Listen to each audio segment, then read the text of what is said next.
On a gentle spring afternoon in the outskirts of Đà Lạt, Vietnam, the air was still, disturbed only by the occasional rustle of wind through the pine trees and the quiet ripple of a nearby pond. Lan, a soft-spoken young woman in her early 20s, had wandered down to the water's edge after a long day indoors, seeking a moment of calm. What she found instead would change her life in the most unexpected way.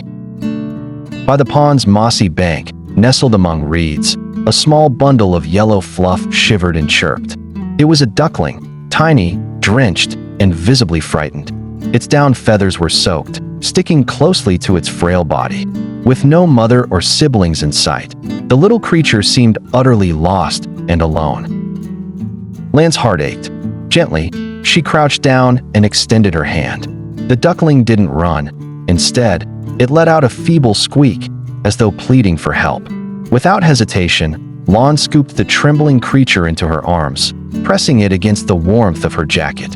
It didn't resist, perhaps sensing, in its own way, that it had found safety. Back at her modest home nestled near a tea plantation, Lan prepared a temporary nest from an old towel, placing it in a small basket beside her bed. She offered the duckling softened grains and warm water.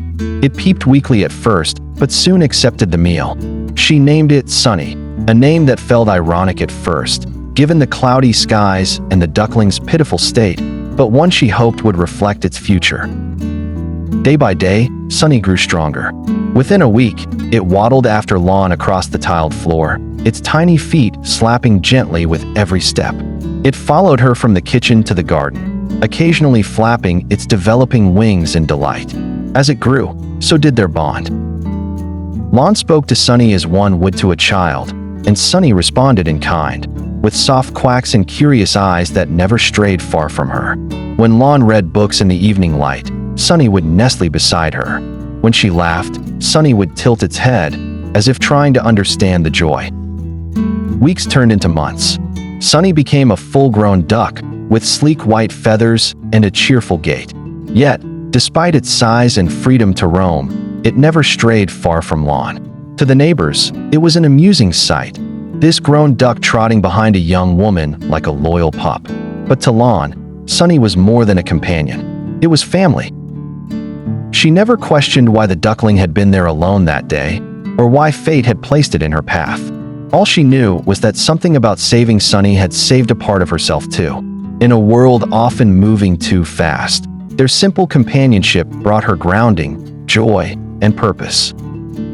Every morning, as the mist rolled in over the highland hills and sunlight filtered through the window, Sunny would quack at her door, waiting to start another day together.